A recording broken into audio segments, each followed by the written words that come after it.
Hi everybody, I'm Craig. Thank you for joining me for another RC news segment. I thought this was going to be a very short one this week, but turns out there is loads to talk about. Let's get started by looking at the black Zeon Viper. Viper? It says Viper. This is a 1/16th scale rally chassis that's coming out of Maverick, which is an offshoot of HPI. There are two versions of this. There is this one, which is a brushed 390 motor in there. So many different sizes of 370, 360, 380, 390 motors. This one's a 390 motor. Oil-filled shocks, comes with the LiPo, LED running lights, four-wheel drive, ready to run. Got your transmitter in there as well. It looks really, really nice. Really cool. Nice to see. It's 1/16, so I don't know if this is something that necessarily I would go for. But if you're in the market for something fun to shoot out in the backyard with the kids during the summer, this looks really, really interesting. And I'll come on to price in a minute. And I know prices vary a lot depending on where you are, what region. What's really cool about this one is they've also got a Viper Turbo, which comes with a brushless system. Both of them have a metal drivetrain. I think this one comes with the slightly HD or amped up drivetrain. The oil-filled shocks are still there. You still got the LiPo included. But what you get in here is a brushless system. This one comes with a 3,800 kV brushless motor. And it's good for speeds up to 42 kilometers an hour.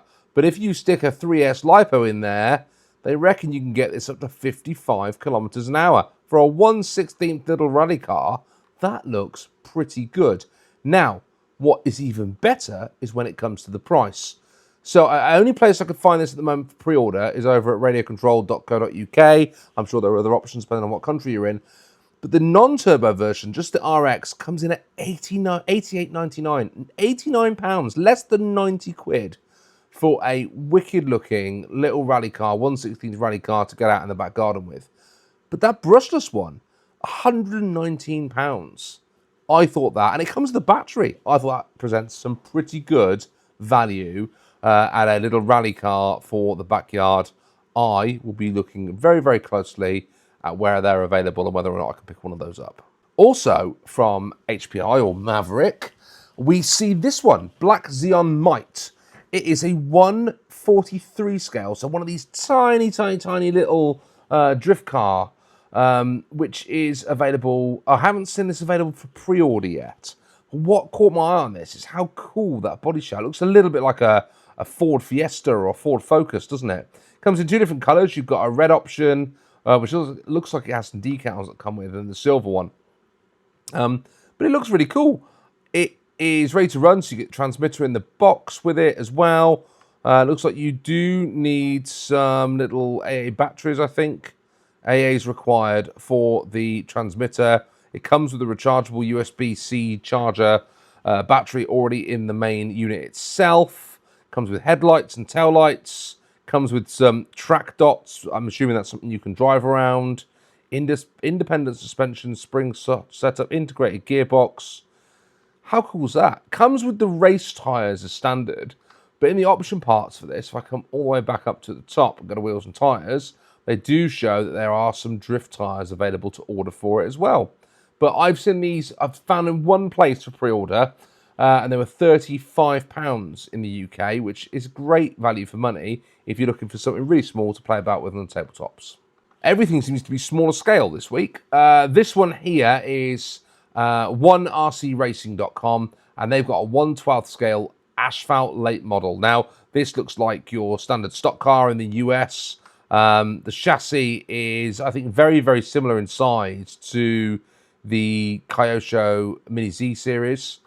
It looks like it's a very special chassis that's done just for this model. Looks really cool. I don't know an awful lot about this one. I saw it. I thought the chassis looked really cool. I like the look of the drift, not the drift car, the stock car itself. I thought that looked great. If you were into your Mini Z racing and you had somewhere to go and run this on one of those little carpet tracks, this would be perfect. I love the look of the parts. It all looks great. Absolutely fantastic. The only thing is, it's a shame. That looks like a Fly Sky transmitter that goes with it. The only thing that's a shame about it is I can't find them for sale in the UK. But if you're in the US, these are available over at 1RC Racing. Looks great, looks customizable. Go and check it out. Rubrics Racing Products have got another release. They've got their team buggy, the RRP01 RX4E, retailing out in the US for $1,299. And the only reason I decided to showcase this is I thought it looked cool in that side profile. There were some other pictures in here where it doesn't look as cool, like that one. But over here, the side profile of that looks absolutely fantastic. Now, we've talked about this. This is an evolved version of what we've already talked about on the channel before, so I'm not going to go into too much detail, but it looks absolutely fantastic. And, you know, going from what we've just been talking about, those entry-level 1/16th, 1/24 scale, 1/43 scale, now this is a premium 1/10 scale limited edition race chassis that I'm sure there is a wonderful market for it in the racing community. And this is, I think, getting ready for when the Worlds are out, so people can get this chassis, get it built up if you're a team racer, and get out there racing. Talking about racing, we've got our friends over at Associated Electronics, and they have put out another RC10. Can you believe that? The RC10 Sprint Edition kit. This was announced today. $400 in the US. It looks great. It's aimed at those sprint ovals, the dirt ovals that are very, very popular out in the US for RC racing. Not so much, I don't think, anywhere else. What was really interesting about this is, if I get to the gearbox in a second, they had to redesign the gearbox. They got fiberglass damper stays, apparently. Somewhere they'll be, I mean, obviously they've done this wonderful body design, which is very similar. They've got hex wheels on, the hex hardware for the wheels. There's the gearbox. They all slipper clutch. They've redesigned the gearbox for this. There it is. Because the stealth transmission wouldn't work with the gear diff, apparently. So they changed the gearbox so that you can run this setup, but also you can get a ball diff to go in there as well. They've made it really, really nice. It looks great, but again, you know, limited market. This is going to be for those guys out in the US that do their dirt oval racing. Not going to have much appeal outside of the US, I would say. But nice, again, to see something different that's not necessarily the same model rehashed over again, although this one is using an RC10 plate at the bottom. What some people have said is, isn't it nice to see another black pan that you can get now? And wouldn't it be great to get this as something that you could use that black pan for? Right, over at Model Sport, we've got the UDI Gleam four-wheel drive brushless purple buggy. Look at that. That looks great, doesn't it? It looks very similar, though, to one that we saw a couple of weeks ago on the news, which was the Cubite HPI from Maverick. In fact, if you look at that and you look at that, they are identical. So they're obviously coming out of the same factory. What's interesting about the UDI one is over at Model Sport, it's £10 cheaper than the HPI or the Maverick version of the same thing, which is really interesting. They also have, obviously, got this lovely purple. They've also got the Pro version, which is the equivalent. I think we had a Pro version in the UDI. I'm getting myself confused now. The HPI version had a Pro version as well, which had upgraded electronics, a higher brushless system within it as well. And it can run 2 to 3S lipos. I mean, this obviously is pushing. They are 4,700 kilovolt brushless motor. So it's got some guts to it, and it can really get going. 1/12. That one goes up to £180, but still cheaper than the HPI equivalent.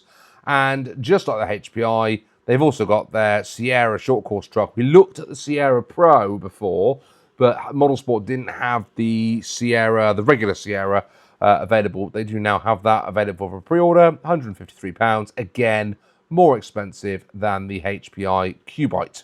And actually, I think the Sierra is a nicer name, but you can just see between those two, they are pretty much identical, just with a different livery on them.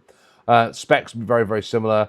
I think it's great that there are options, but these two coming out so close to each other, it just seems a bit odd, really, in the market that there's a manufacturer out there that will make these cars for both UDI and HPI, unless UDI and HPI are the same company, and maybe I've just missed that in doing my research, but it does seem strange that we would flood the market with exactly the same thing. So there are 4 variants of each. So there's 4 variants of the Cubite. There's 4 variants of the, what was the other one called?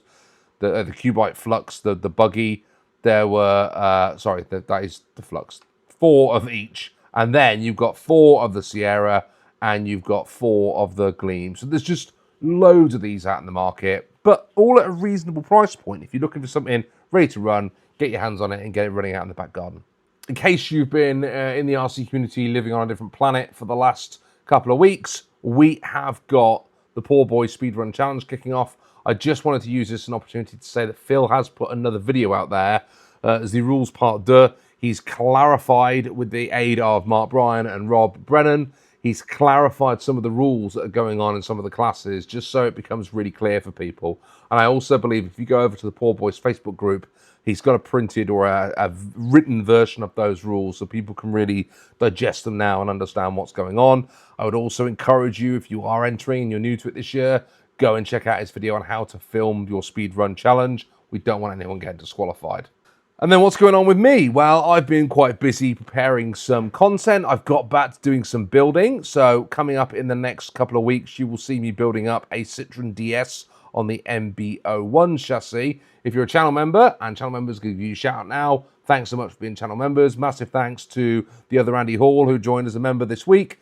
If you want to get on there and take a look at the membership, there is a link in the description of this video. You can click on that and go and check out some of my member-only content. But the members also get some of the videos that are going to be coming to the main channel a couple of weeks earlier. So they get to see the build of the MB01. They've also had a sneak preview of this, which, because I haven't been able to get out and record my usual Orchard Raceway stuff, I have gone back through the archives and compiled the best laps from the last 2 years in chronological order of the way those RC cars came out. So we're going back to 83 to 86. We've got those lovely vintage Tamiya buggies in there, a couple of Kyosho's mixed in as well, just for good measure. And over the next couple of weeks, we'll go back through all of the Orchard Raceway laps and just build up a master leaderboard. And the reason I'm doing that is because I was planning to do it for this year. I'm planning on changing the track. And I definitely want to do that for when I'm back on my feet. So during the late summer into the winter, I'll be working out a new track layout, getting it all ready for next season, and we'll have something completely different for Orchard Raceway 2027. So enjoy this for now. This is the last time you see the track in this way, I promise you. And that's the end of the news. That's the end of the catch-up. Thanks so much for sticking with me. I really appreciate all of you watching the channel, and I'll see you all soon on the OAG RC. Bye for now.